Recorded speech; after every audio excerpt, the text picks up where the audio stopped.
मोकळे मन रसाळवाणी, मोकळे मन रसाळवाणी याची गुणी संपन्न, लक्ष्मी ते ऐशा नावे, भाग्य जावे तरी त्यांनी. न म्हणते नम्रता अंगी, न म्हणते नम्रता अंगी, नेघे रंगी पालट, लक्ष्मी ते ऐशा नावे, भाग्य जावे तरी त्यांनी. तुका म्हणे त्यांच्या नावे,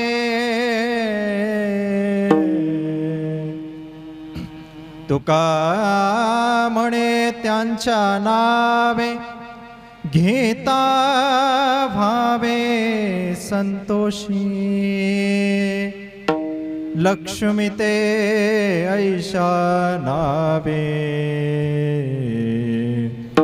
घेता भावे, लक्ष्मी ते ऐशा नावे, भाग्य जावे तरी त्यांनी. महायोगपीठे तटे भीमरथ्यं,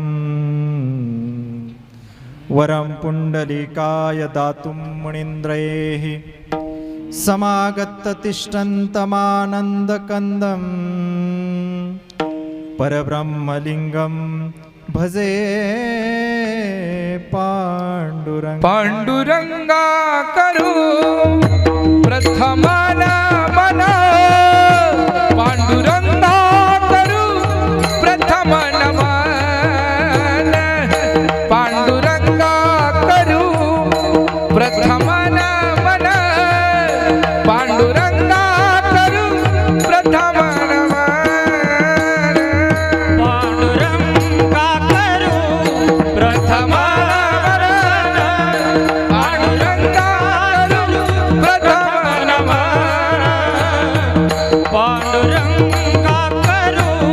प्रथम नमन, पांडुरंगा करू प्रथम नमन.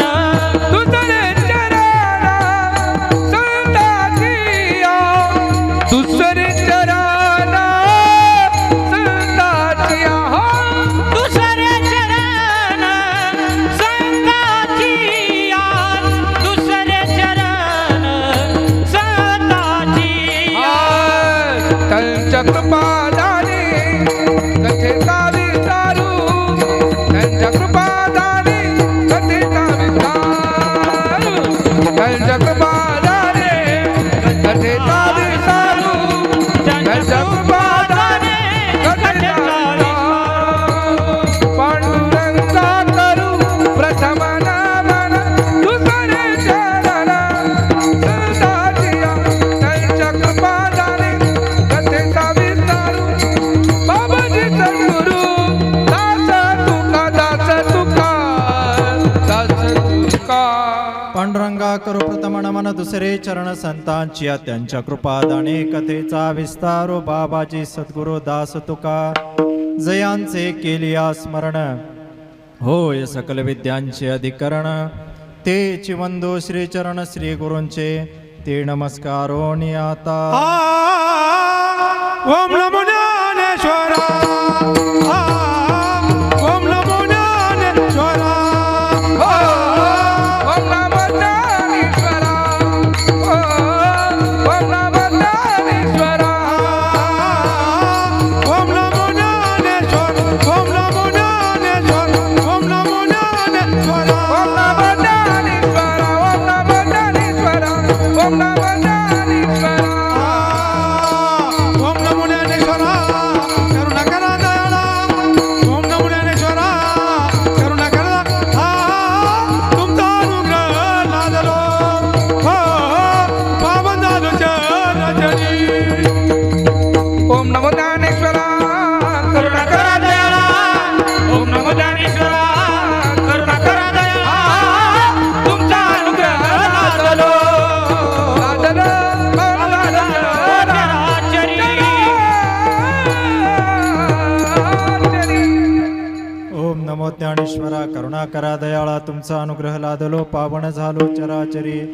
मी कला कुसरी काहीच नेणे बोलितो वचने अति भाविका एका जनार्दने तुमचा दास त्याची आस पुरवावी आता बंधुरंग भूमिका कीर्तने उभे होती लोका टाळ मृदंग श्रोते देखा तया माझे नमन दंडवत ऐसे नमन करुणी सकळा हरिकथा बोले बोबडिया बोला अज्ञान म्हणून आपल्या बाळा चालवे सकळा नामा म्हणे सेवेला गे सेवक झालो तुमच्या लागलो निज चरणा तुमच्या लागलो निज चरणा तुमच्या लागलो निज चरणा सेवेलागे सेवक झालो तुमच्या लागलो निज चरणा तुमच्या लागलो निज चरणा तुमच्या लागलो निज चरणा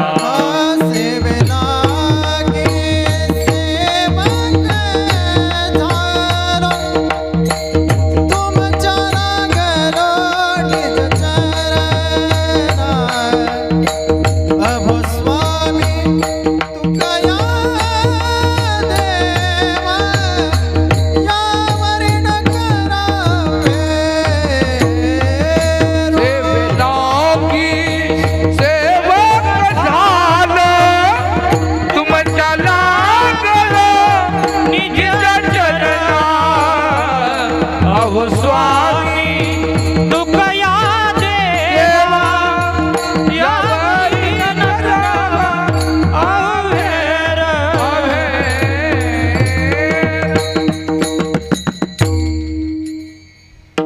प्रस्तुत प्राप्त प्रसंगी कीर्तनरूपी निरोपणा करता घेतलेला अभंग जगतवंदनीय जगद्गुरु विश्वसंत देहूचे सुप्रसिद्ध साधू वैराग्याचे मूर्तिमंत पुतळे असलेले जगद्गुरु तुकोबाराय यांचा 4 चरणाचा मानवी जीवनामध्ये जीवन जगत असताना ते कशा प्रकारे जगावं त्या प्रकारे जगल्यानंतर ते कशा प्रकारे लाभावं ते लाभल्यानंतर त्या लाभाचा स्वरूपामध्ये प्रगटीकरण कशा प्रकारे व्हावं आणि त्या प्रकारामध्ये स्वरूपामध्ये प्रगटीकरण झाल्यानंतर त्या प्रगटीकरणाचं आपल्या जीवन स्वरूपामध्ये सत्वगुणयुक्त अंतकरणाने रूपांतरित कशा प्रकारे करावं याचा परामर्श तुकोबराय या अभंगातून आपणास त्या ठिकाणी देतायत. विठ्ठल विठ्ठल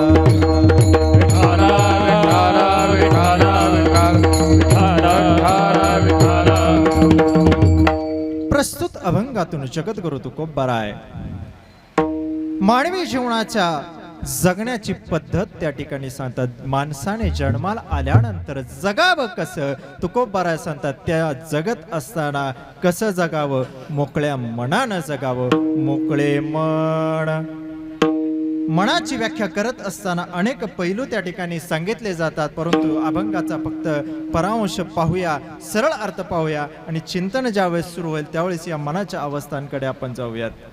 तुकोबराय सांगतात मन कसं असावं, मोकळं असावं. आणि मन जर एकदा मोकळं असेल तर त्याची वाणी सुद्धा कशा प्रकारचे लाभते, कशा प्रकारची होते. त्या ठिकाणी तुकोबराय सांगतात रसाळ अशा स्वरूपाची वाणी होते, रसाळ वाणी. आणि ज्याचं मन मोकळं आहे, ज्याची वाणी रसाळे, खऱ्या अर्थाने जीवनामध्ये जगत असताना उत्तम अशा प्रकारचं जीवन तोच जगतो. उत्तम अशा प्रकारचे गुणयुक्त अंतकरणाने जीवन तोच मनुष्य जगतो. म्हणून तुकोबराय सांगतात याची गुणी संपन्न. मग ही संपन्नता आपल्या जीवनामध्ये कशा प्रकारची येते तुकोबराय सांगतात लक्ष्मी ते ऐशा नावे. अशा घरामध्ये, अशा ज्याच्या मनामध्ये मोकळं स्वरूप आहे, ज्याचं मन मोकळे, ज्याची वाणी रसाळे, अशा घरामध्ये, अशा मनुष्याच्या देहामध्ये, अशा मनुष्याच्या घरामध्ये त्या ठिकाणी लक्ष्मी ही वास करत असते. लक्ष्मी ते ऐशा नावे. मग हा व लक्ष्मीचा वास कशा प्रकारे होतो, या ज्या प्रकारे होतो त्या प्रकाराला आपण आपलं भाग्य समजावं, भाग्य या स्वरूपामध्ये संपावं, संबोधावं. भाग्य जावे तरी त्यांनी.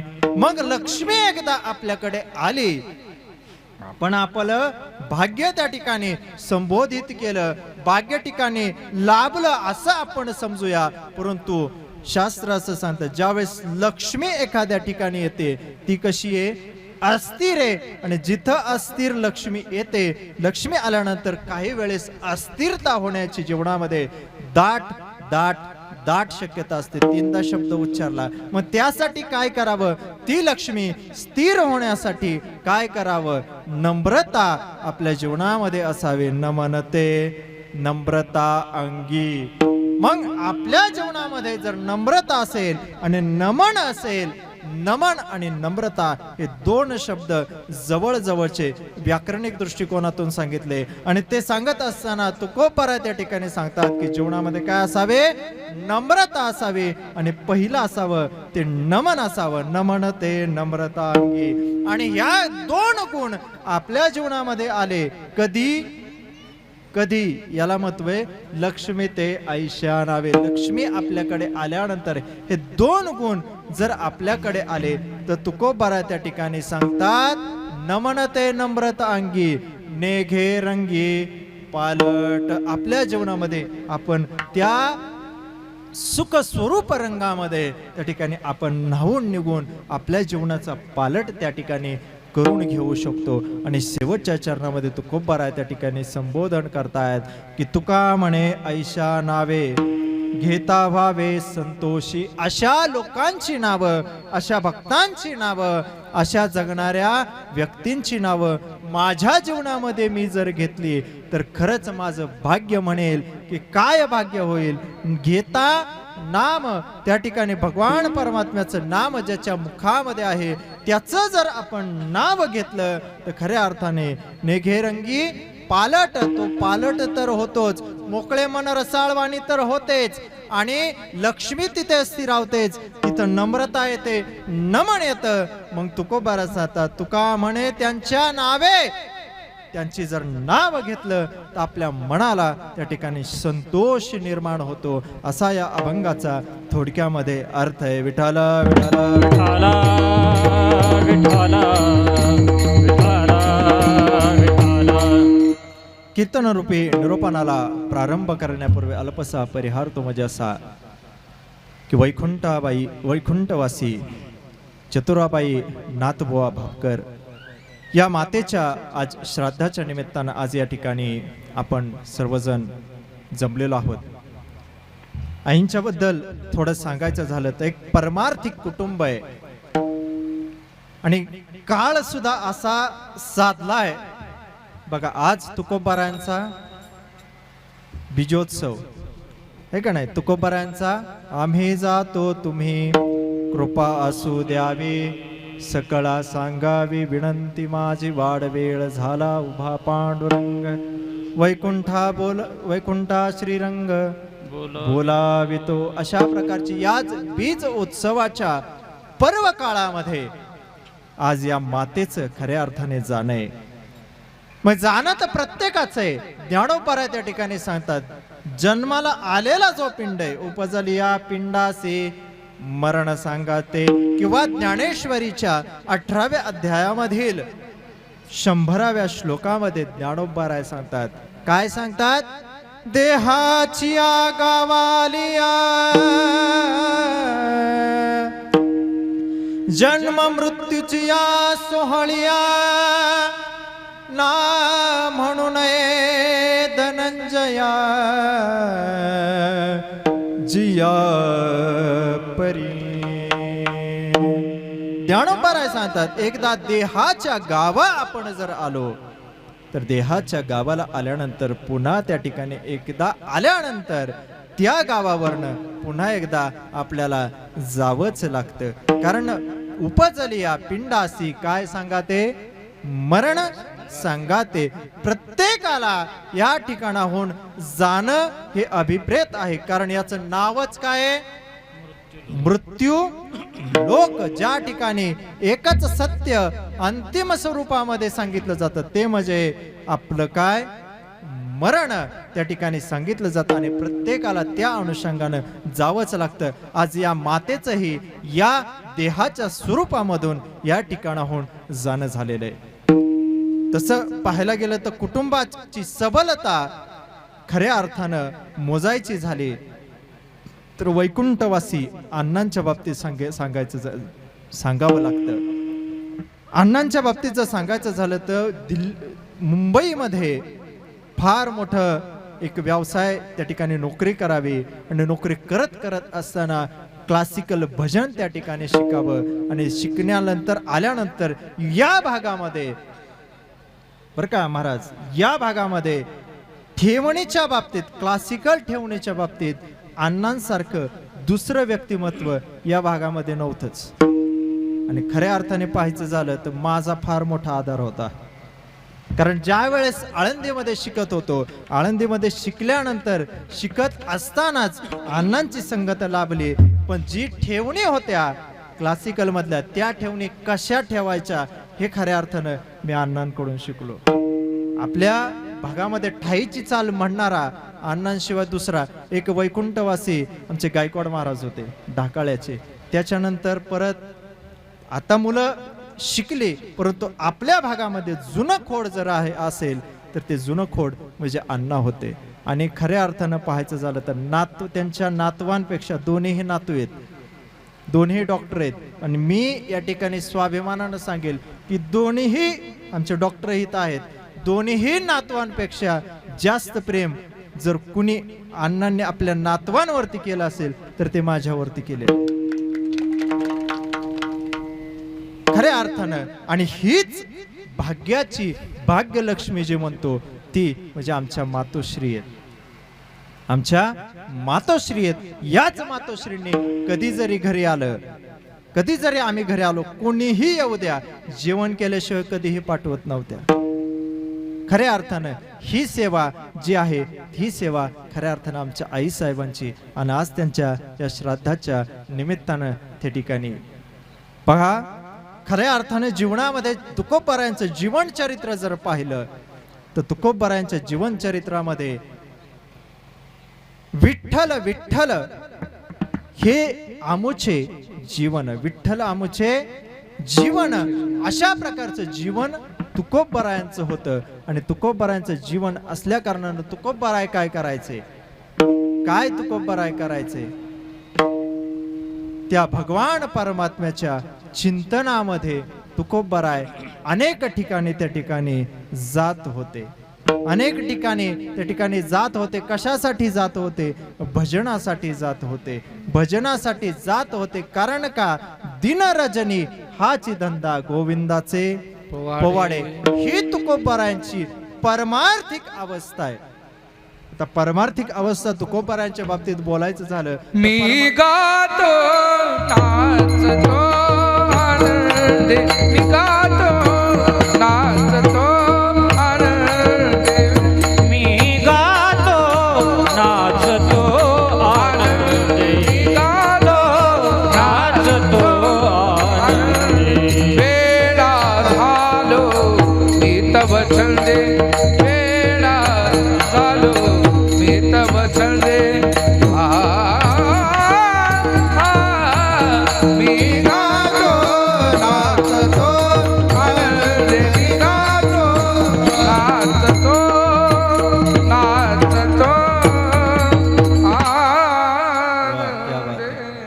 मी गातो नाचतो आनंदे. ऐका ना एकांतामध्ये त्या ठिकाणी तुकोबारायांनी जावं, भजन करावं. आता हे तुकोबारायांची पार्श्वभूमी झाली. परंतु खऱ्या अर्थानं तुकोबारायांपेक्षा थोडं का होईना ग्रेट ज्यांना म्हणावं ती माझ्या माता जिजामाता होत्या. हे का नाही, कोण होतं? जिजामाता होत्या. कारण का तुकोबाराय कुठे जरी गेलेल्या असल्या तरी त्यांना भोजन देण्याचं काम, त्यांना जेवण देण्याचं काम, त्यांची सेवा करण्याचं काम या माझ्या जिजामाईनं केलं.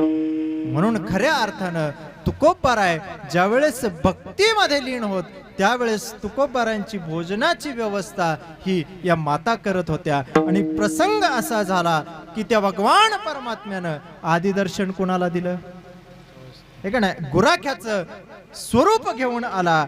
आणि त्या ठिकाणी ज्या जिजामाता भोजन घेऊन जात असताना त्या ठिकाणी जिजामातेच्या पायामध्ये काटा रुतावा आणि काटा रुतल्यानंतर त्या ठिकाणी गुराखी म्हणून भगवान परमात्म्याने यावं आणि आल्यानंतर त्या ठिकाणी पाहावं. मातेच्या पायामध्ये काटा रुतलेला आहे. अरे काटा रुतल्यानंतर त्या ठिकाणी मातेला खाली बसवावं, पाय आपल्या हातामध्ये घ्यावा आणि पाय हातामध्ये घेतल्यानंतर ते काटा काढावा आणि काढल्यानंतर त्या ठिकाणी आपली थुंकी जी आहे ती आपली थुंकी त्या पायाला लावावी आणि पायाला लावल्यानंतर ते बोट लागल्यानंतर पुन्हा एकदा थुंकी लावण्यासाठी आपल्या तोंडामध्ये बोट घालावं. का बोट घालावं?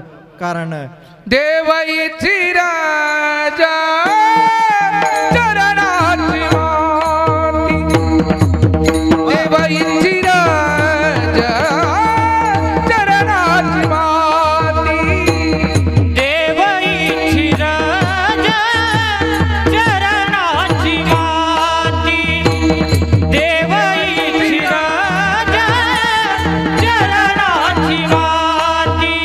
धावत चलती मागे मागे, धावत चलती मागे मागे, धावत चलती मागे मागे, देवाईची राजा चरणाची माती, देवाईची राजा चरणाची माती. चरणाची माती.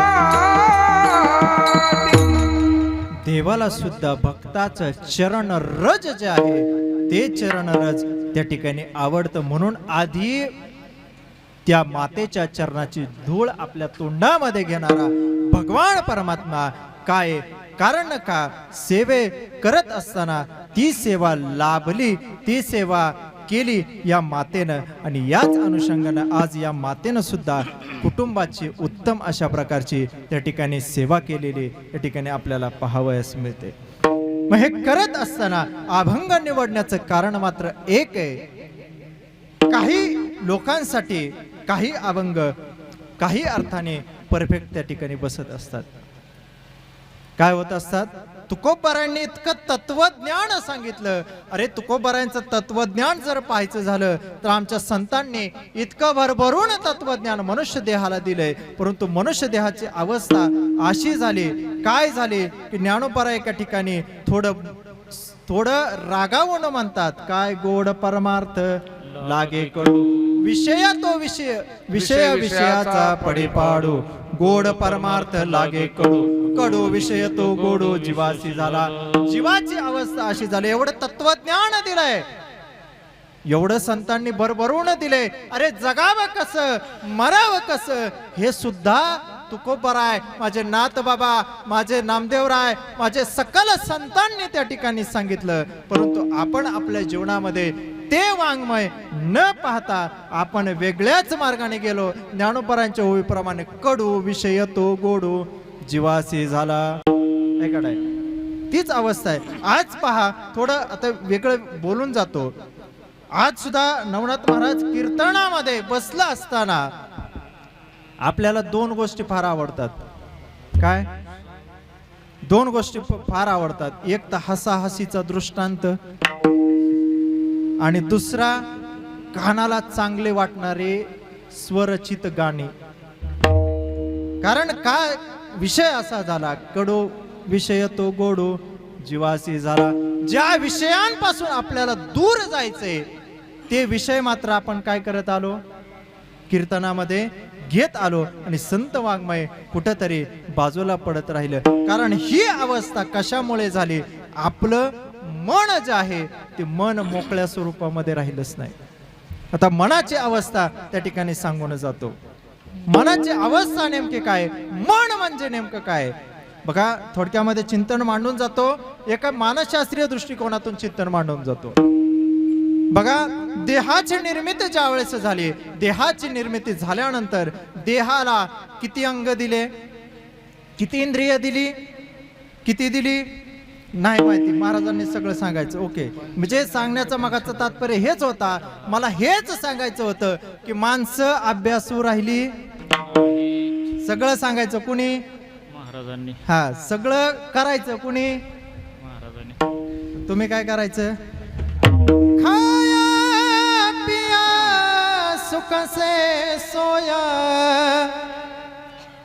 नाहक जमाना खोया रे,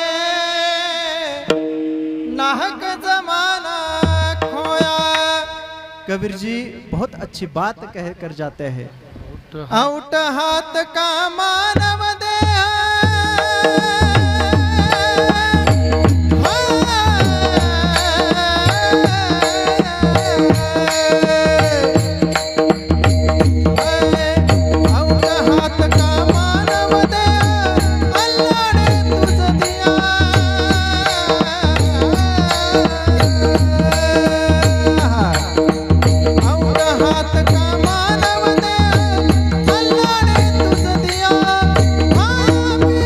सुख से सोया नाहक जमाना खोया, खोया पिया सुख से सोया जमाना खोया, नाहक जमाना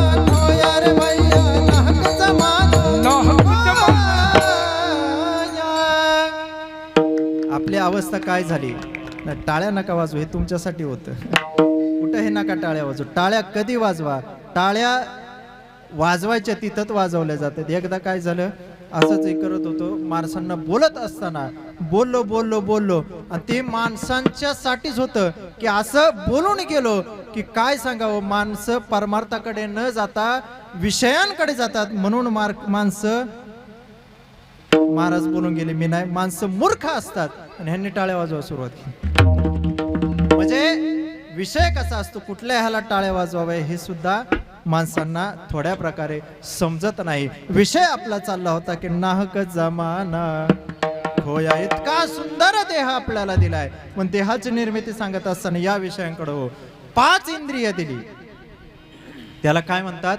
पंच ज्ञानेंद्रिय, ज्यांच्यातून आपण ज्ञान ग्रहण करतो, ती पंच ज्ञानेंद्रिय दिली. दुसरी दिली 5 इंद्रिय, कर्म इंद्रिय, ज्यांच्यातून आपण कर्म करतो, पंच ज्ञानेंद्रिय आणि पंच कर्म इंद्रिय. आता पंच ज्ञानेंद्रिय कोणती? ज्याच्यातून ज्ञान घेतो. कोणती कोणती आहेत? कोणती कोणती आहेत? डोळे, मुख, अजून कान, त्वचा आणि नाक. हे 5 इंद्रिय भगवान परमात्म्यानं त्या ठिकाणी आपल्याला दिली. कशासाठी? ज्ञान ग्रहण करण्यासाठी. बरोबर? कशासाठी दिली? ज्ञान ग्रहण करण्यासाठी. आणि ज्ञान ग्रहण करण्यासाठी दिल्यानंतर आपण त्यातून ज्ञान घेतो. दुसरं जे दिलं पंचकर्म इंद्रिय. काय दिली कर्म इंद्रिय? कोणती दिली?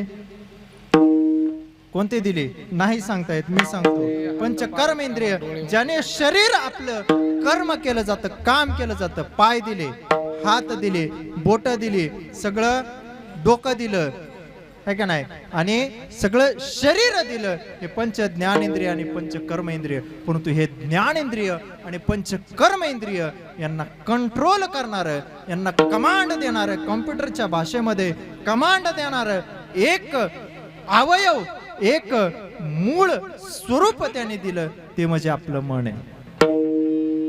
आपलं काय आहे? मन आहे. बघा, मनाची जर अवस्था चांगली असेल तर शरीराची अवस्था आहे का नाही? ते एक म्हण आहे बघा, मन चंगा तो,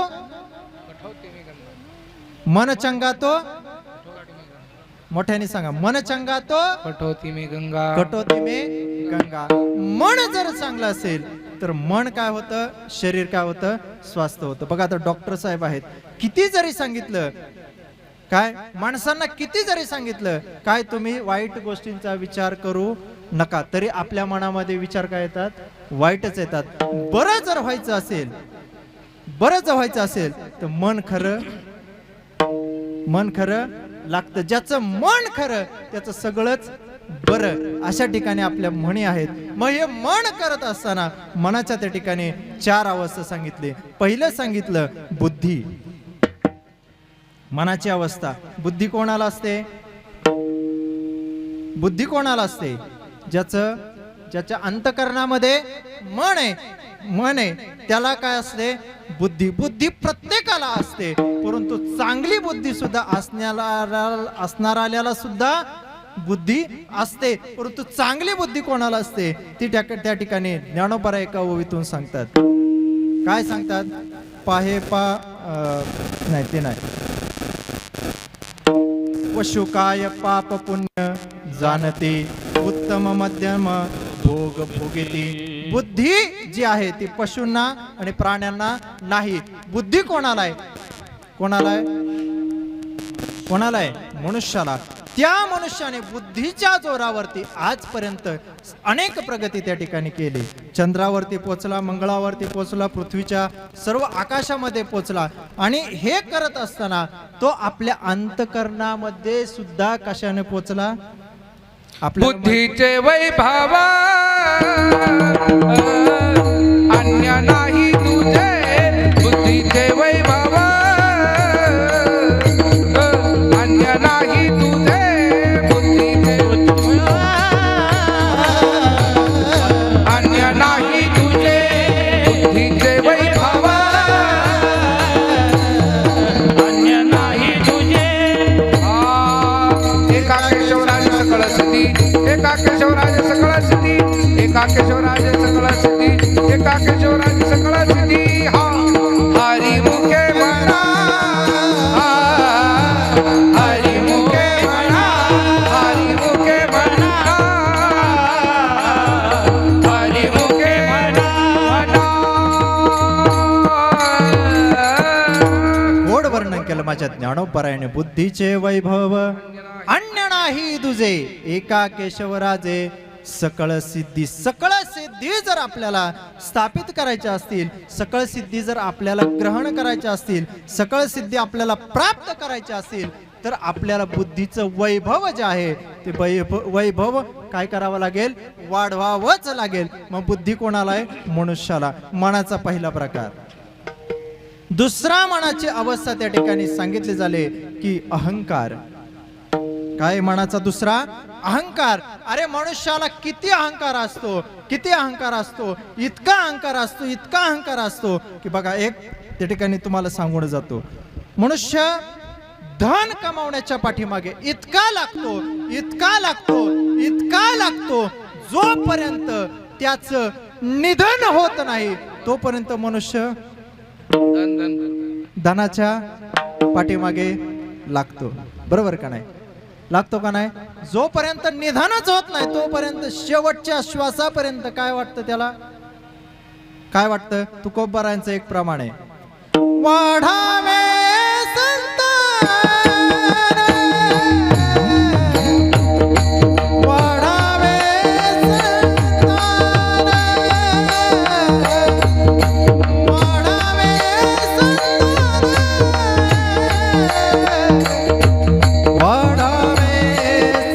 संतान, वाढावे संतान, वाढावे संतान, संतान, वाढावे संतान, वाढावे संतान.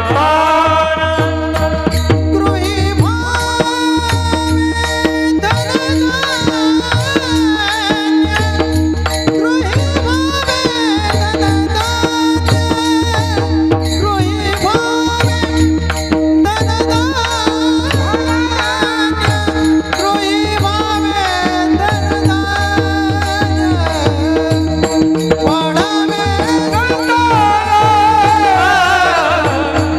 वाढावे संतान, संतान, वाढावे संतान, वाढावे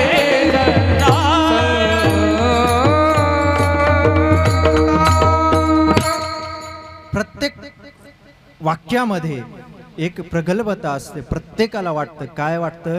की वाढावे संतान, गृही व्हावे धनधान्य. पण ती अहंकारयुक्त अंतकरणातून, अरे सांगताना असं सांगितलं जातं की मनाची अवस्था अशी सांगितली जाते, ज्या वेळेस मनाला अहंकार लागतो अहंकाराच्या अवस्थेमध्ये मनुष्य असा जगतो की मी कधी मरणारच नाही, अशा प्रकारचे दुसरी अवस्था सांगून गेली अहंकार. त्या ठिकाणी अहंकार नामदेवराय सुद्धा एका अभंगामध्ये म्हणतात, अहंकाराचा वारा न लागो राजसा माझ्या विष्णुदासा भाविकासी. तिसरी अवस्था आहे चित्त. तिसरी अवस्था आहे चित्त. चित्त काय की माणसामध्ये मनाच्या अवस्थेमध्ये असलेली सुप्त अवस्था, मनाची सुप्त अवस्था म्हणजे चित्त आहे. आणि हे चित्त कशामध्ये असावं?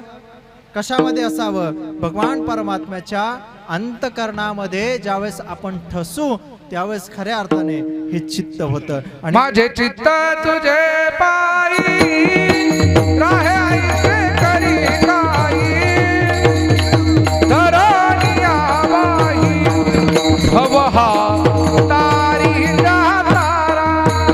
माझे चित्त तुझे पायी राहे ऐसे करी काही धरणी आवाही भवहा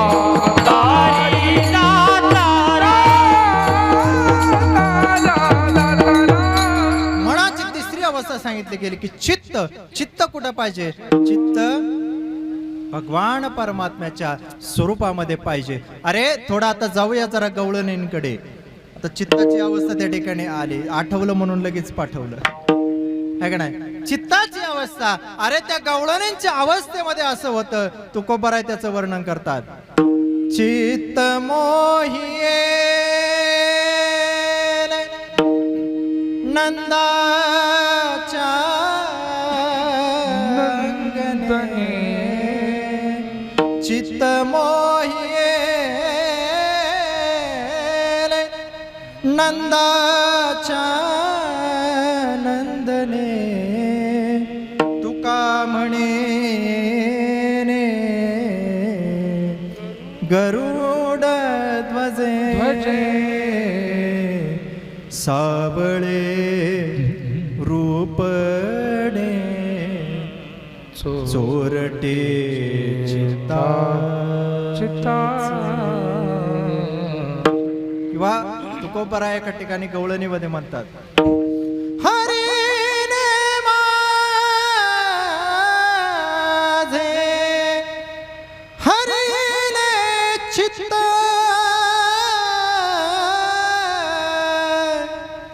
हरीने माझे हरीने चित्त. मनाची अवस्था म्हणजे चित्त. एकदा चित्त त्या भगवान परमात्म्यामध्ये लागलं, भगवान परमात्म्याच्या देहामध्ये, भगवान परमात्म्याच्या चिंतनामध्ये एकदा राहिलं, तो कोणत्याही प्रकारची चित्ताला चिंता करण्याची आवश्यकता चिंता करण्याची अवस्था राहत नाही. ही तिसरी अवस्था. आणि चौथी अवस्था मनाची. मन ही अवस्था, मनोमय अवस्था, अशा अवस्थेमध्ये जातं. मन काय होतं? या चित्त, अहंकार आणि या स्वरूपामधून, या स्वरूपाच्या वेगळेपणातून गेलं की मन कशा प्रकारचं होतं? मोकळ्या स्वरूपाचं होतं. आणि मोकळं एकदा मन झालं की मन मोकळं झालं की त्या देहाची अवस्था काय होते? तुकोबाराय अभंगाचा प्रथम मोकळे मन रसाळ वाणी, मोकळे मन रसाळ वाणी, मोकळे मन रसाळ वाणी, मोकळे मन रसाळ वाणी, मोकळे मन रसाळ वाणी, मोकळे मन रसाळ वाणी, मोकळे मन रसाळ वाणी.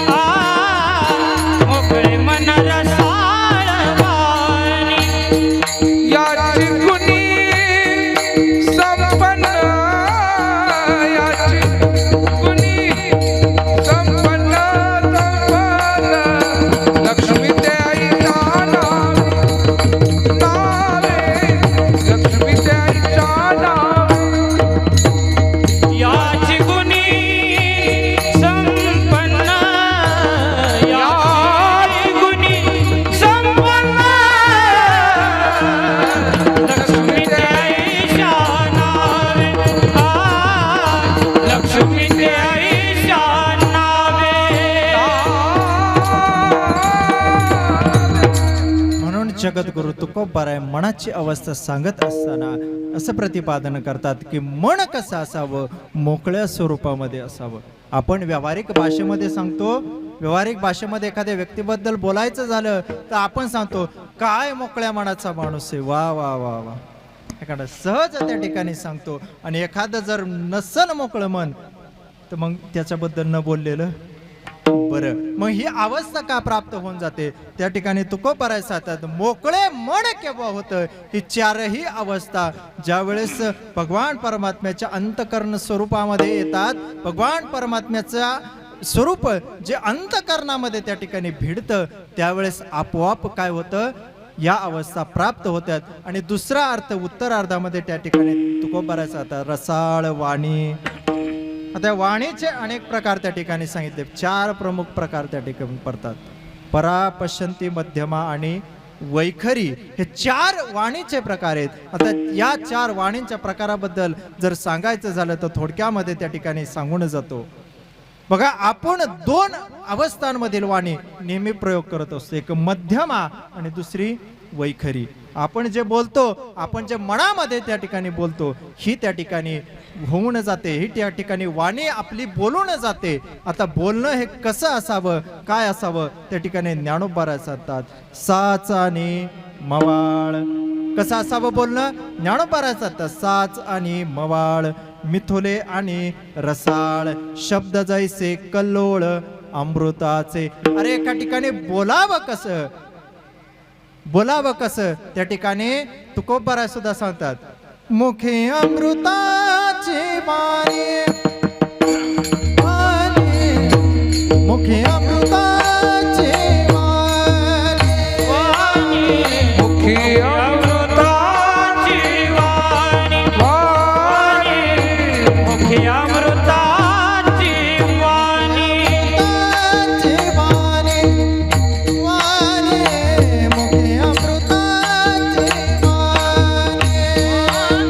मुखी अमृताची वाणी,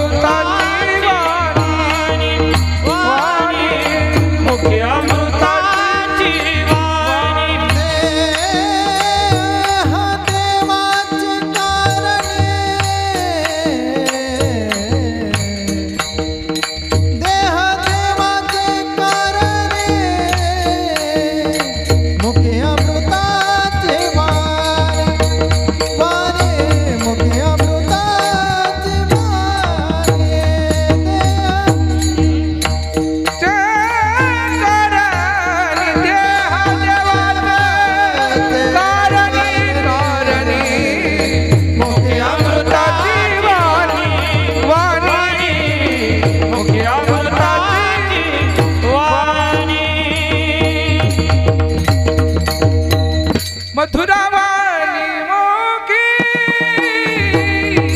तुका म्हणे वाव पोटी, तुका म्हणे वाव पोटी, तुका म्हणे वाव पोटी. मथुरा वाणी मोठी, तुका म्हणे वाव पोटी, वाव पोटी, तुका म्हणे वाव पोटी, तुका म्हणे वाव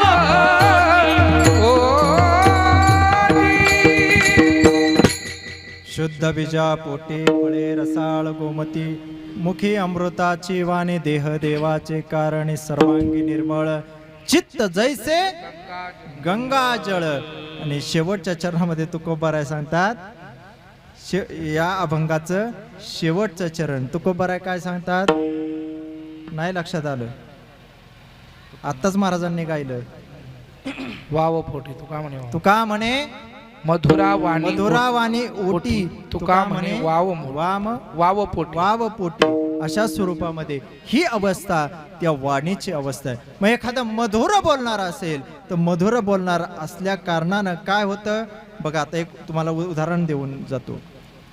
संगीत शास्त्रामध्ये एखादा राग गायला काय होतं आपल्याला ऐकावासा वाटतो का नाही? बोलत चला बोलत चला. एखादा राग गायला तर काय होतो? का राग येतो? अशी अवस्था नाही ना? नाही अवस्था. चुकीचं गायल्यावर राग चुकीचं गायल्यावर राग येतो. बरोबर आहे. है का नाही? बरं एखादी बासरी जर वाजवली काय होतं? काय होतं? काय होतं? कानाला गोड लागतं. बाजे मुरलिया बाजे रे मुरलिया बाजे. हे आमच्या आवाजात नाही, पंडित भीमसेन जोशींच्या आवाजामध्ये जर ऐकायचं म्हटलं तर काय होतं? अंगावरती शर्यत येत. अहो किती गोड त्यांनी गायलेलं आहे. आपण कसं गातो बघा, गाण्याचं थोडं आता विषयांतर करतो थोडं. हरे हरे बास की बने मुरलिया. त्या बासरीच्या विषयच होऊन जात नाही. तिथं कसं गाव? हरे हरे बास की बनी मुरलिया मरम मरम को छुए अंगुरिया चंचल नैन कतारत जिसको हुंदत मुदरिया साजे बाजे रे मुरलिया बाजे रे मुरलिया बाजे. अशी अवस्था झाल्यानंतर आपोआप आपले कान तिकडे जातात. कारण का? तो मधुरपणा ती वाणीमध्ये स्पष्टपणे भरलेला आहे. म्हणून तुकोबरा त्या ठिकाणी सांगतात, रसाळ वाणी याची गुणी संपन्न, ज्याचं मन शुद्ध आहे. बघा एक गाणं आहे, हे काय? मन शुद्ध तुझ गोष्ट आहे पृथ्वी मोलाची, तू चाल पुढ तुला रगड्या भीती कशाची परवा भिकुणाची. हे का नाही? मार्ग तुझा काट्या कुट्यातला आहे. अरे काट तुझ्या पायामध्ये मोडतील, तुझ्या पायामध्ये रगत निघल, परंतु तू मात्र चालणं थांबू नको. खूप कविता गोड गोड होऊन दिल्या, हे का नाही? खूप कविता सुद्धा इतक्या खूप छान सांगितल्या, इतक्या प्रेरणादायी सांगितल्या गेल्या, हे का नाही? एक कविता आम्हाला होऊन गेली बघा. पावसात आला कोणी, कपडे होते करमटलेले, केसावरती पाणी, क्षणभर हसला नंतर बसला, बोललावरती पाहून गंगामाई पाहुणी आली, गेली घरट्यात राहून. होतं नव्हतं सगळं नेलं, हे का नाही? 4 दिवस माहेर वाशिंसारखी 4 दिवस नाचली, बाकी नाही, फक्त भिंत मात्र खचली. खिशाकडे हात जातात हसत हसत उठला, खिशाकडे हात जाता हसत हसत उठला. पैसे नको सर मला, फक्त एकटेपणा वाटला. अरे मोडून पडला संसार तरी मोडला नाही कडा, पाठीवर ते हात ठेवून फक्त लढ म्हणा. ही कुसुमाग्रजांची कविता किती गोड कविता होती, किती गोड वाङ्मय आमच्या संतांनी त्या ठिकाणी, आमच्या लेखकांनी, कविवार्यांनी सुद्धा आमच्या जीवनामध्ये इतकं केलं, इतकं प्रेरणादायी केलं. परंतु आमची अवस्था ते वाचनाकडे नाही, आमची अवस्था फक्त त्या चांगलं ऐकण्याकडे नाही. म्हणून मगाशी बोलून गेलो की गोड परमार्थ लागे कडू, कडू विषय तो गोडू जीवासी झाला. आणि ही अवस्था आपल्या अवस्थेमध्ये आली, आणि ही अवस्था आपल्या अवस्थेमध्ये आल्यानंतर आपलं मन कलुषित झालं, आणि मन कलुषित झालं की आपली वाणी सुद्धा काय झाले? कलुषित झाली. आणि एकदा वाणी जर कलुषित झाली आणि मन जर कलुषित झालं तर ती कलुषित झाल्यानंतर आपल्याकडे ती अवस्था राहत नाही. आपल्याकडे दारिद्र्य येण्याचं कारण तेच आहे. मग जर मन चांगलं असेल, वाणी शुद्ध स्वरूपाची असेल, तर तुकोबराय सांगतात त्याच्या जीवनामध्ये सुखप्राप्ती झाल्याशिवाय राहणार नाही. अरे सुख नव्हे, साक्षात लक्ष्मीचा वास जो आहे तो तिच्या घरामध्ये त्या ठिकाणी. लक्ष्मी ते ऐशा नावे, लक्ष्मी ते ऐशा नावे, लक्ष्मी ते ऐशा नावे, लक्ष्मी ते ऐशा नावे, लक्ष्मी ते ऐशा नावे, लक्ष्मी ते ऐशा नावे, लक्ष्मी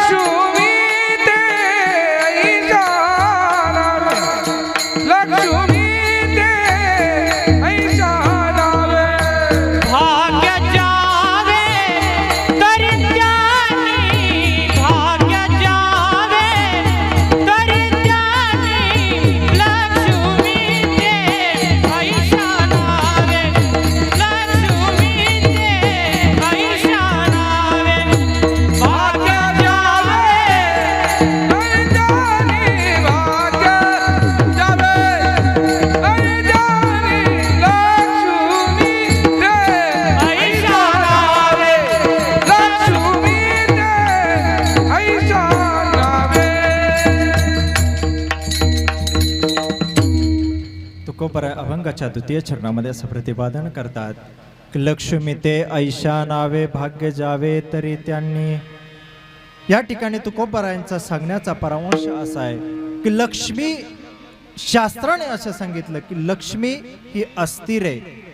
लक्ष्मी काय अस्थिर आहे. अनेक जण त्या ठिकाणी अस्थिर सांगितले. त्या अस्थिरापैकी एक अस्थिर जी आहे ती लक्ष्मी आहे. काय लक्ष्मी ती स्थिर राहत नाही. बघा एक तुम्हाला गोष्ट सांगून जातो. आपल्या घरामध्ये किंवा आपल्या दारामध्ये ते भगवे कपडे घालून लोक येत असतात. येतात का इकडं? हा, महिला मंडळांकडे तर लगेच येतात आणि त्यांचे टॅक्ट असे असते की ते तुमच्या मनातलं बरोबर ओळखतात. काय ओळखतात? बघा, एक गोष्ट त्यांची नेहमी ठरलेली असते. काय ठरलेले असते? एक गोष्ट नेहमी ठरलेली असते. काय ठरलेले असते? एक गोष्ट त्यांची नेहमी ठरलेली असते. काय ठरलेले असते? तुमच्याकडे सगळे पण तुम्ही सुखी.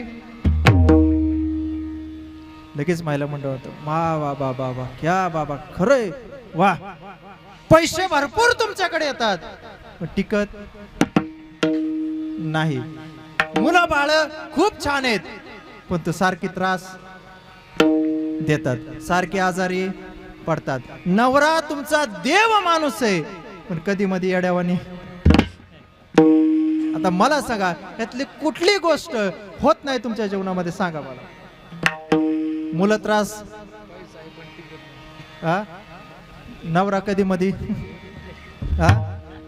लक्ष्मी किती जरी आले, पैसा किती जरी आला तरी राहत नाही. आता मला सांगा, पैसा 1 लाख रुपये 1.5 लाख रुपये तुमच्याकडे आले तर तुम्ही घरात ठेवता का? काय करता? लगेच चंदू काका गाठता ना. बरोबर आहे का नाही? बरोबर आहे का नाही? सोनं आपल्याकडे आलं म्हणजे लक्ष्मी आपल्याकडे आलीच ना. मग तुम्हाला काय वाटतं? नाही, पैसा राहिलाच नाही, टिकलाच नाही, गेलाच नाही. बरं, एखादं कर्ज मिटावलं, पैसा आला का? आला. टिकला का? अरे कर्ज माफ झालं ना. माफ नाही म्हणता येत, फिटलं ना, आहे का नाही? गेली का नाही? म्हणजे ही अवस्था, आपल्या मनाची अवस्था फक्त ते ही करतात. अजून दुसरी गोष्ट, आता तुमच्या मनातलं मी ओळखलं असतं पण नको, आता त्याला पैसे लागतात. सांगू का बाबा, मनातलं ओळखू का? पीटी मास्तरकडे जाताना 500 रुपये देताल का सगळे? तर ओळखतो. अहो, मनाची अवस्था, मानसशास्त्र असं सांगतं की तुम्ही मनाच्या अवस्थेकडे ज्या स्वरूपाने जाताल त्या स्वरूपांच्या अवस्थेतून तुमच्या मनाची अवस्था होत असते. बघा, तुम्हाला एखाद्या मैत्रिणीने सांगितलं कीर्तनाला जाणं खूप चांगलं असतं. कीर्तनाला जावं, आपलं अंतकरण त्या कीर्तनामध्ये जाऊन शुद्ध होतं. एखाद्या मैत्रिणीकडे सांगितलं तर तुमच्या मनामध्ये अवस्था काय होते? हा, कीर्तन सांग होय अंग हरिरूप, हे का नाही? तो वेद लागतो. काय वेद लागतो? की कधीतरी कीर्तनाला गेलं पाहिजे आणि त्याच अंतकरणातून एक 5 मिनिटाच्या क्षणामध्ये दुसरी मैत्रीण तुम्हाला भेटली, तुम्ही कीर्तनाला निघालेला आहे, दुसरी मैत्रीण भेटली आणि तिनं सहज सांगू द्या काय त्या कीर्तनाचं खरंय, बसली ना लगेच, आहे का नाही? 2 मिनिटं थांब, बस, थोडी मिसरी लावून जा. आणि मिसरी लावून कीर्तन हो जय विठ्ठल झालं तरी बाई तिकडे येत नाही. का? मनाची अवस्था, ही अवस्था मनाची सुद्धा अशाच प्रकारची अवस्था असते. मग दुसरी गोष्ट त्या ठिकाणी सांगतात की लक्ष्मी ते ऐशा नावे भाग्य जावे तरी त्यांनी. लक्ष्मी आपल्या घरामध्ये टिकणे म्हणजे नेमकं काय? मगाशी बोलून गेलो, वाढावे संतान, गृही व्हावे धनधान्य. आपल्या घरामध्ये भरपूर प्रकारचं धनधान्य असावं आणि खऱ्या अर्थाने सांगायचं झालं तर आपल्या घरातील संतती ही खऱ्या अर्थानं आपली संपत्ती आहे. मला सांगा, आज आपल्या घरामध्ये किती लोक असे आहेत की ते आपल्या मुलाशी व्यवस्थित बोलतात, आपल्या मुलीशी व्यवस्थित बोलतात, आपल्या नातवाशी व्यवस्थित बोलतात, आपल्या नातीशी व्यवस्थित बोलतात. काय सांगायचे महाराज? सकाळी दुटीला जातो 6 वाजता, मुलं झोपलेली असतात, कंटाळून घरी येतो रात्री 8 वाजतात, 2 मिनिटं जेवण करस्तोवर 9 वाजता, तोपर्यंत मुलं झोपलेले असतात. रविवारचाच फक्त आम्हाला वेळ मिळतो. ते मुलं सुद्धा काय वेळेस अशी अवस्था होते, फक्त रविवारी दिसणारे आमचे पप्पा हाणतात फक्त रविवारीच गप्पा, हे का नाही? ही अवस्था आज समाजाची झाली का? कारण बघा, सलील कुलकर्णी यांनी एक खूप छान गीत लिहिलं होतं, संदीप खरे आणि आयुष्यावर बोलू काही, या त्यांच्या मालिकेमध्ये. दूरदेशी गेला बाबा, दूरदेशी गेला बाबा, गेली कामावर माय, हात निजले कोशात, तरी घरी कुणी नाही. कारण आई सुद्धा कामाला जाते, वडील सुद्धा कामाला जातात, आणि कामाला जात असताना त्या मुलांवरती लक्ष ठेवण्यासाठी मात्र आपले आई वडील नसतात. आजी आजोबांचा तो विषय लांब ठेवून द्या, है ना? कारण आता संस्कृती ती आली. पण खऱ्या अर्थाने तुम्हाला सांगतो, लक्ष्मी जर आपल्या घरी जर टिकवायची असेल तर ह्या ज्येष्ठांचा आधार आपल्या घराला असल्याशिवाय त्या ठिकाणी होत नाही. मला सांगा, जर पाया जर भक्कम नसेल, पाया जर खांदला तर पिलेर उभा राहतील का? राहतील का? समाजाचे पिलेर म्हणजे ही म्हातारी माणसं आहेत, ही जुनी माणसं आहेत. उगाच म्हणत नाही जुनं ते सोनं. अहो, अशी अवस्था, एक दृष्टांत तुम्हाला देऊन जातो. काय कायांकडे लक्ष्मी इतकी आहे, फक्त त्यांचं भाग्य असं आहे. ते भाग्याबद्दल थोडं बोलून जातो. मी पुण्याला एकदा कार्यक्रमाला गेलो होतो, हडपसरला कार्यक्रमाला गेलो होतो. महाराज खूप दिवसांनी आमच्या घरामध्ये येणार म्हणून महाराज मंडळींची तयारी इतकी होती, त्या स्त्रीची तयारी, घरच्यांची तयारी इतकी होती की अगदी भरभरून अशा प्रकारचं ताट त्या ठिकाणी वाढलं होतं. श्री बालाजीचा बेत. श्री बालाजी म्हणजे श्रीखंड पुरी, श्रीखंड गुलाबजाम, काय ना, श्री बालाजी श्रीखंड, बासुंदी, जिलेबी आणि काय तर राहिलं अजून, हा, लाडू, हा, अशा प्रकारची अवस्था होती. ताट इतकं सुंदर भरलं होतं, सुंदर असा भात, वाटीतून ओतलेला भात, त्या भातावरती वरणाची धार, त्या वरणाच्या धारेवरती तुपाची अजून एक धार, मस्तपैकी असा छान सुंदर असा बेत. आता काय खावं अशी अवस्था आळंदीत होती, परंतु तिथं आमची अवस्था होती काय खावं अशी अवस्था होती. आता आम्ही म्हटलं आता बसूया, पण आमचे थोडे महाराज लोकांना जरा वेगळं हे असतं. यजमानांना म्हटलं बसा की शेजारी.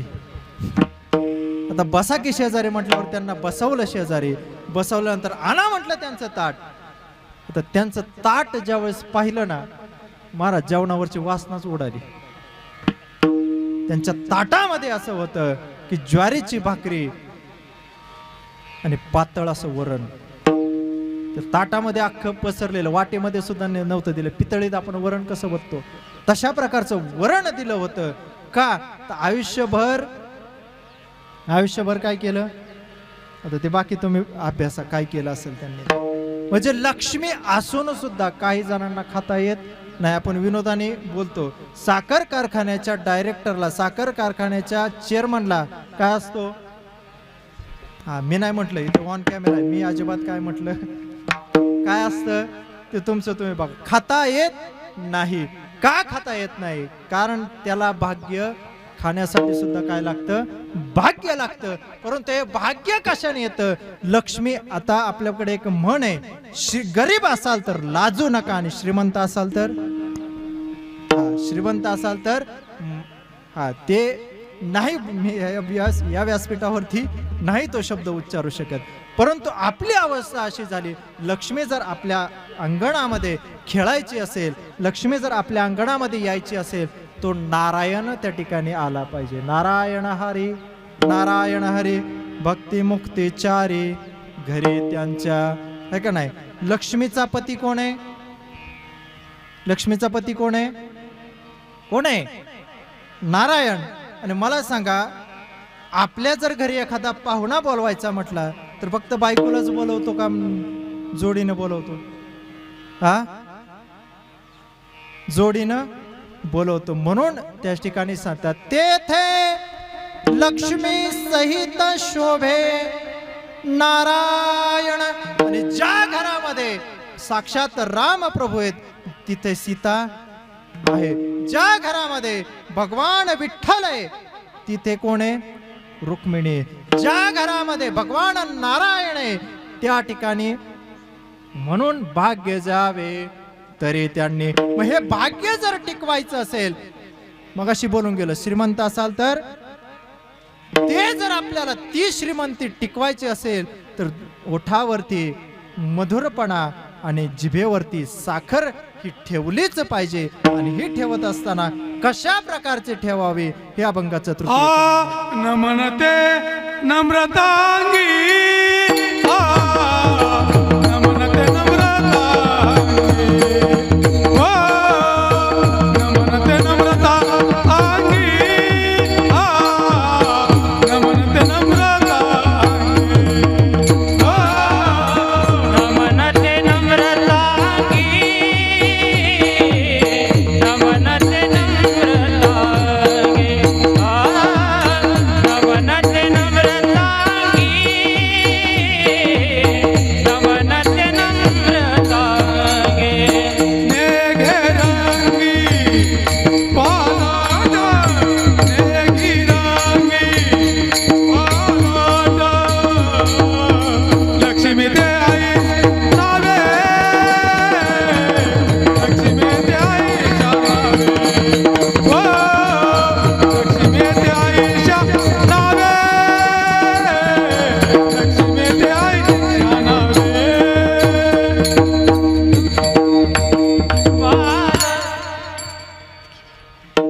लक्ष्मी ते ऐश नावे नेघे रंगी नमनते नम्रता अंगी नेघे रंगी पालट. मनुष्य जीवनामध्ये एक गुण फार महत्वाचा सांगितला गेला की पहिल्यांदा नमन आपण करताना सुद्धा आधी नमन करू. गणनाथा उमा शंकराची या सुता हे का नाही. एकदा नतमस्तक झालं. बघा एखादा काम होण्यासाठी काय करावं लागतं काका? काय करावं लागतं? पाया पडावं लागतं. वाणी कशी लागते हे का नाही. शेट काम करा ना तेवढं ठीक आहे ना. काम करण्यासाठी काय करावं लागतं? गोड बोलावं लागतच. गोड बोलावं लागतच. मग ते नमन लागतं. आणि दुसरं गोष्ट म्हणजे नम्रता अंगी हे का नाही. तुकोबराय सुद्धा सांगतात नम्र झाला भूता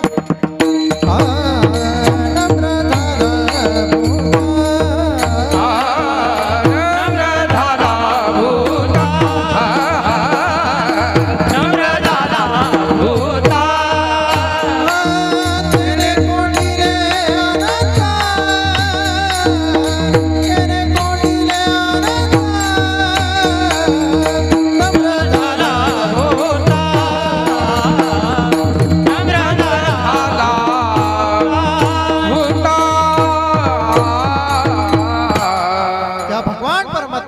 चित्तामध्ये साठवण्यासाठी नम्र व्हावं लागतं आणि त्याला नमन करावं लागतं. नमन ते नम्रता अंगी नेघे रंगी पालट. म्हणून त्या भगवान परमात्म्याच्या अंतकरणामध्ये आपल्याला जाण्यासाठी आणि तो भगवान परमात्मा आपल्या अंतकरणामध्ये येण्यासाठी ते एकदा त्याचं मोठ्या प्रेमाने भजन करूया. विठोबा रखुमाई विठोबा रखुमाई हरी जय जय हरी जय जय जय जय विठोबा रखुमाई विठोबा रखुमाई हरी जय जय हरी जय जय जय विठोबा रखुमाई विठोबा रखुमाई हरी जय जय हरी जय जय जय जय विठोबा रखुमाई विठोबा रखुमाई हरी जय जय हरी जय जय जय विठोबा रखुमाई हरि जय जय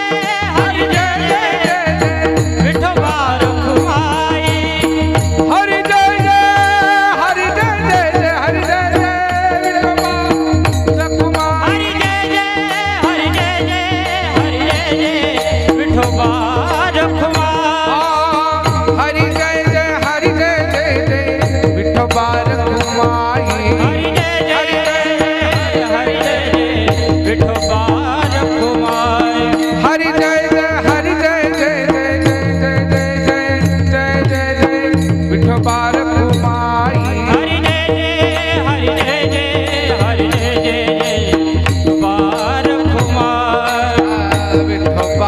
कुमार टाळी टाळी हा टाळी सर्वांनी विठोबार कुमार विठोबार कुमाई जय जय विठोबार कुमार विठोबार कुमाई विठोबार कुमार विठोबार कुमाई विठोबार कुमार विठोबार कुमाई विठोबार कुमार विठोबार कुमाई विठोबार कुमार जय जय विठोबार कुमार विठोबार कुमाई विठोबार कुमार विठोबार कुमाई विठोबार कुमार विठोबार कुमाई बोला मंडळी कमरदा हरी विठ्ठल श्री ज्ञानदेव तुकाराम भगवान की जय महाराज की जय महाराज की जय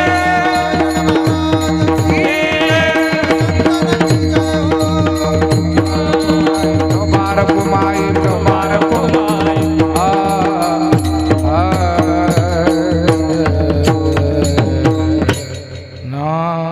म्हणून जगद्गुरु तुकोबार सांगतात मोकळे मन रसाळ वाणी याची गुणी संपन्न लक्ष्मी ते आयशा नावे भाग्य जावे तरी त्यांनी न म्हणते नम्रता अंगी नेघे रंगी पालट.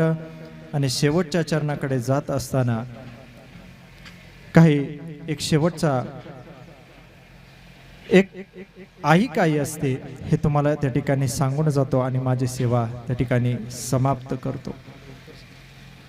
या अनुषंगाने आपल्या जीवनामध्ये अनेक संकट त्या ठिकाणी येत असतात.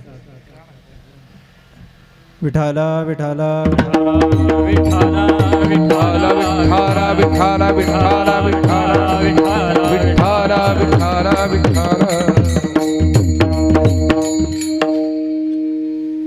अनेक संकट त्या ठिकाणी येत असतात, परंतु संकटावर मात करण्याची ताकद मात्र आपल्यामध्ये येत असते. आणि ही ताकद येण्यासाठी आपले आई आणि आपले वडील त्या ठिकाणी अत्यंत महत्वाचे असतात.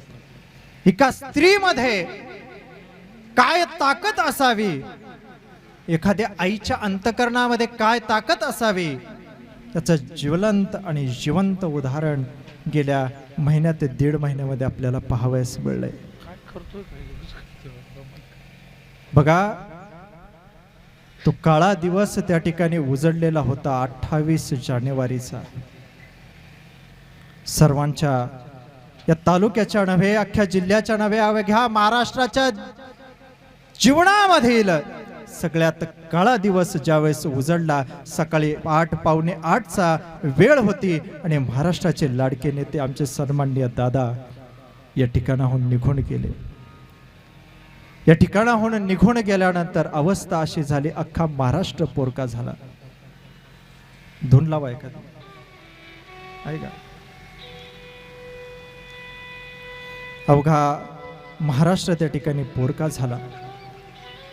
आमचे दादा त्या ठिकाणी गेल्यानंतर अवस्था अशी झाली, अरे मोठे तर रडतीलच हो,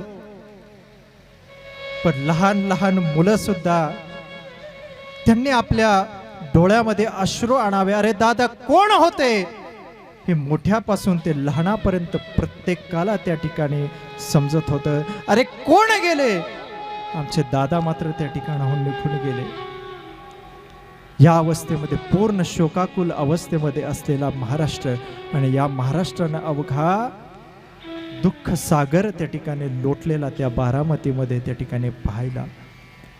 आणि बारामतीमध्ये पाहिल्यानंतर ज्या वेळेस त्या ठिकाणी बहिणींचं आगमन झालं, मला सांगा त्या बहिणींची अवस्था, सन्माननीय उपमुख्यमंत्री सुनेत्रा वहिनी, काय अवस्था झाली असेल हो त्यांची. अरे एकेकडे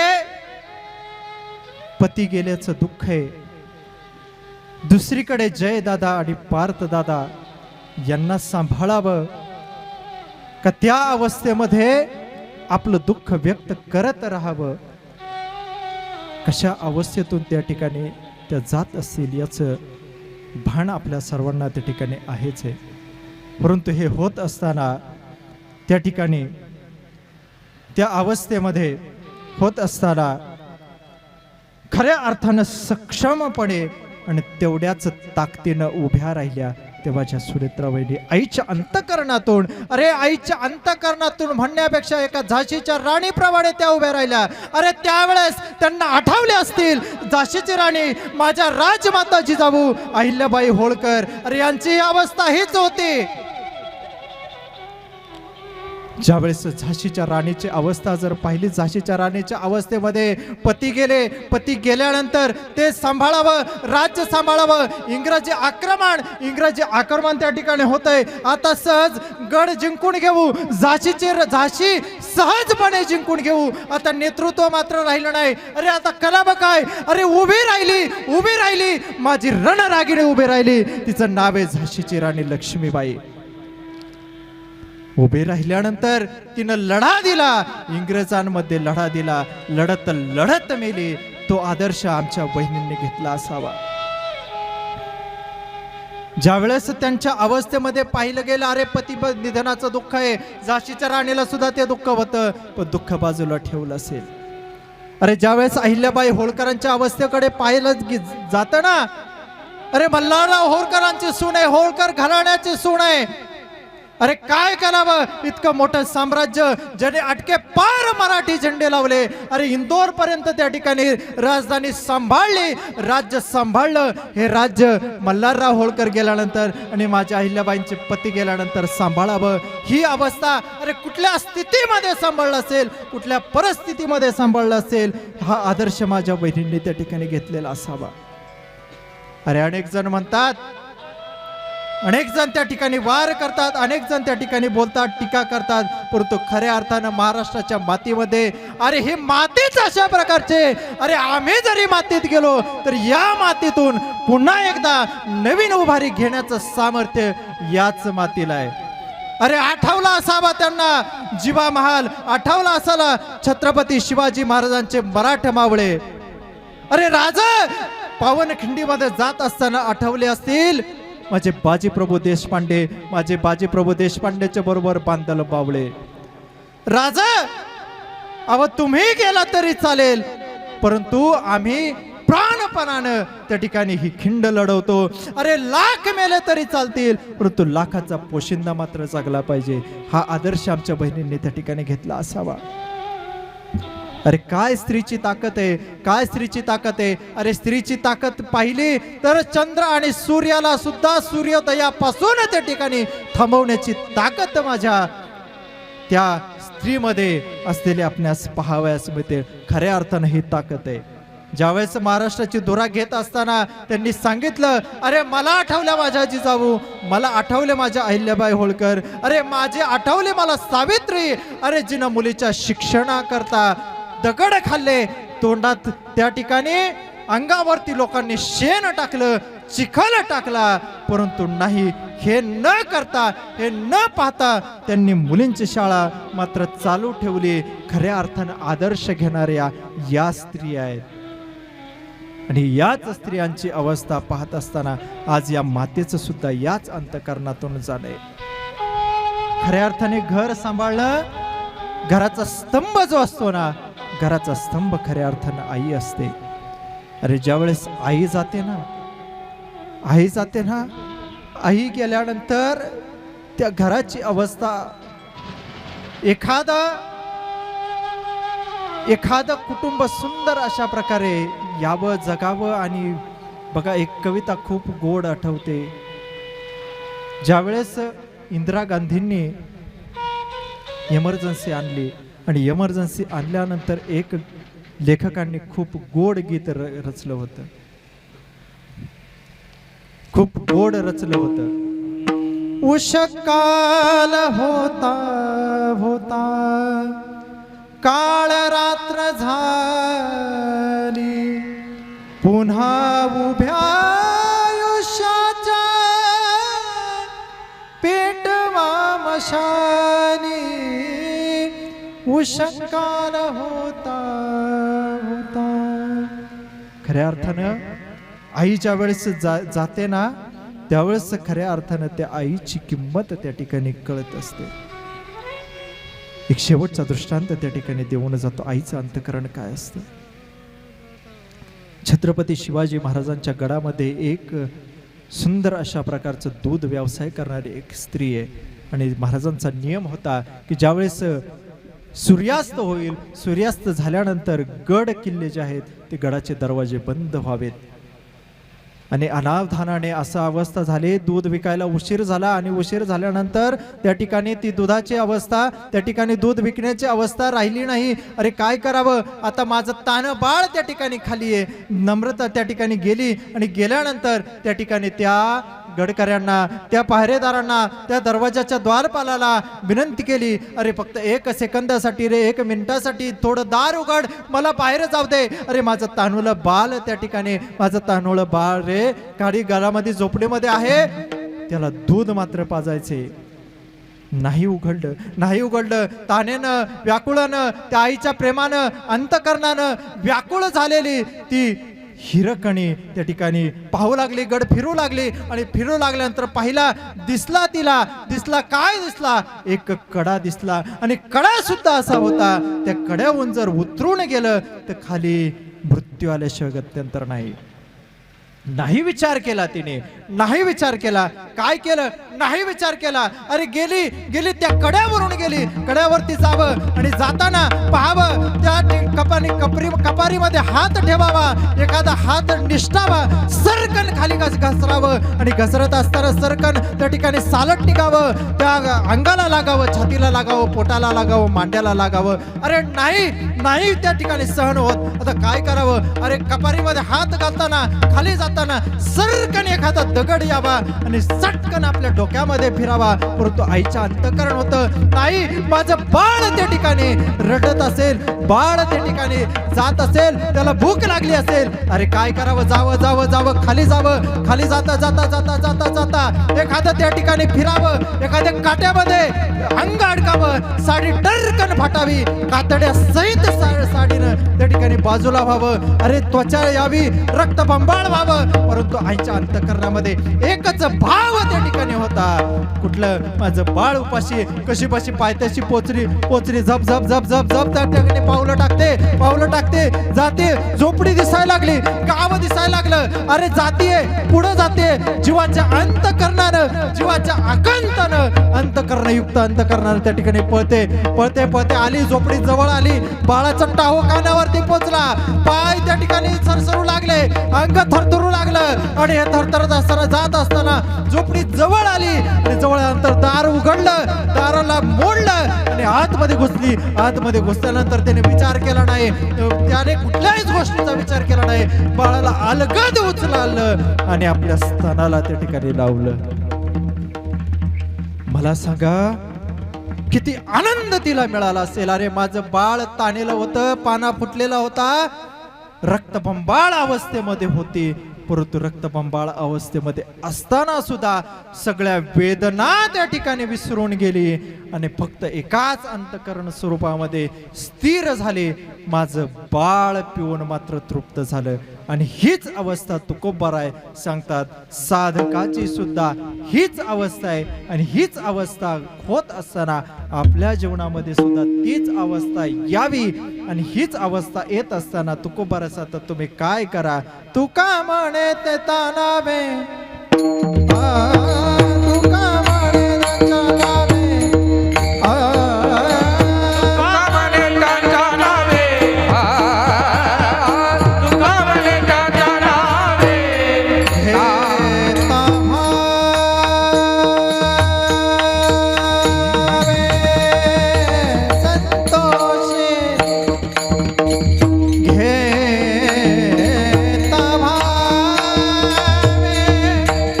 घेता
कळे मन रसाळवाणी याची गुणी संपन्न लक्ष्मी ते ऐशा नावे हेता भावे संतोषी.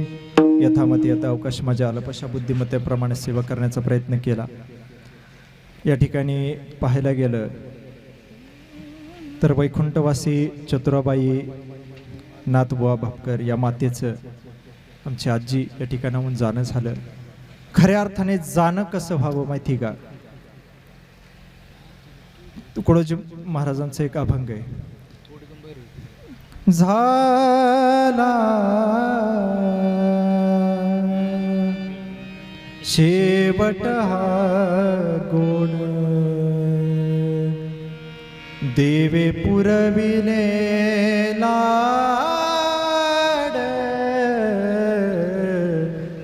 देवे पुरविले लाड झाला शेवट हा गोड. तुकडोजी महाराज शेवटच्या चरणामध्ये म्हणतात तुकड्या म्हणे कोडी केली देवे सेवा स्वीकारिले देवे पुरविले कोड देवे पुरविले लाड झाला शेवट हा गोड. खऱ्या अर्थाने शेवट जो गोड झाला तो या अर्थाने झाला दोन्ही मुलं उच्च शिक्षित आहे, दोन्हीही नातू उच्च शिक्षित आहे. आणि खऱ्या अर्थानं उच्च शिक्षित असून उपयोग नाही, परमार्थाची नाळ त्यांनी येथ वडील जे जे करती तया नाम धर्म ठेविती. माझ्या वडिलांची मिरासी गाठ देवा तुझी चरण सेवा पांडुरंगा हरिनाम कीर्तन संतांचे भजन घाले लोटांगण महाद्वारी. अण्णांची जी परंपरा होती, आईची जी परंपरा होती तीच परंपरा आमचे डॉक्टर दोन्हीही डॉक्टर साहेब या ठिकाणी पुढे नेत आहेत. त्यांचे दोन्हीही नातू त्या ठिकाणी पुढे नेत आहेत. आणि हीच त्या ठिकाणी खऱ्या अर्थानं फिटले पितरांचे ऋण माझे झाले गयावर्जन पिटले पितरांचे ऋण या अंत करणाऱ्या या ठिकाणी सर्वांच्या चरणावरती या ठिकाणी लीन होतो. ही लीन होत असताना कीर्तनाला उत्तम ज्यांनी साथ दिली आमचे नवनाथ महाराज शिंदे असतील, आमचे महेश महाराज मांढरे असतील, आमचे स्वप्नील महाराज जाचक असतील. खऱ्या अर्थानं पाहायचं झालं तर ही फार मोठी अण्णांची पुण्य आहे बरं का बा डॉक्टर साहेब. कारण आज खऱ्या अर्थाने फार मोठा पर्वकाळ आहे. आणि पर्वकाळ मग खऱ्या अर्थानं पर्वकाळ तर आध्यात्मिक दृष्टिकोनाचा आहेच, परंतु महाराज लोकांचा लय पर्वकाळ मोठा आहे हा. कारण कीर्तनकार आता लय झाले बरं का काका, कीर्तनकार लय झाले, पण हे लय अवघड काम झाले. जुळवता जुळवता शेवटच्या क्षणापर्यंत फोन चालले होते महाराज. इतकं नाके नव येते कीर्तन तारखा घेणं लय सोपं आहे आता, पण काय नवनाथ महाराज खरंय का खोटं आहे? हा हा तेच आता. आणि ज्यांनी उत्तम अशा प्रकारचे शूटिंग केली आमचे भगवान महाराज आहेत, त्यांचं या ठिकाणी मायबोली चॅनल सबस्क्राईब करा पूर्ण. कारण एक अण्णांची आमच्या आईची आठवण राहावी म्हणून मुद्दाम त्यांना त्या ठिकाणी बोलवले. उत्तम अशा प्रकारची सिस्टीम त्यांना फोन केला होता की म्हणलं शूटिंग करायची, पण खरंच खऱ्या अर्थानं अतिशय उत्तम त्या ठिकाणी एकदा जोरदार टाळे त्यांच्यासाठी होऊन जाऊ द्या आहे का नाही. कारण सायंबाची वाडी तसे सिस्टीमसाठी प्रसिद्धच आहे का नाही. काय अडचण येत नाही. आमचे भापकर महाराज आहेत सर्वांचे त्या ठिकाणी, आमचे देवळगावकर सर्व भजनी मंडळ, तुम्ही सर्वजण या ठिकाणी सर्व ज्येष्ठ श्रेष्ठ आमचे गवळी काकाई आहेत, आमचे चेअरमनही आहेत त्या ठिकाणी सर्वजण आहात. आता सगळ्यांचे नाव घ्यायचे म्हणले तर अजून तास लागेल, चालेल का? जे त्या ठिकाणी ज्यांची नावं घेतली आमचे नाना नेहमी म्हणतात ते साक्षात देव, ज्यांची नाही घेतली ती साक्षात महादेव. महादेव स्वरूपामध्ये त्यांना तुम्हाला त्या ठिकाणी उपमा देतो. आणि आमच्या डॉक्टरांचा फार मोठा आग्रह होता की तुम्ही त्या ठिकाणी कीर्तन करावं, म्हणून त्यांचं एकदा ऋण व्यक्त करतो. आमचे जगताप साहेब या ठिकाणी उपस्थित आहेत, त्यांचं या ठिकाणी ऋण व्यक्त करतो. आमचे मोहन तात्या उत्तम अशा प्रकारचे हार्मोनियम वादक, त्यांचं या ठिकाणी ऋण व्यक्त करतो. आमचे विनकरी बाबा या ठिकाणी आलेले आहेत, त्यांचं या ठिकाणी ऋण व्यक्त करतो.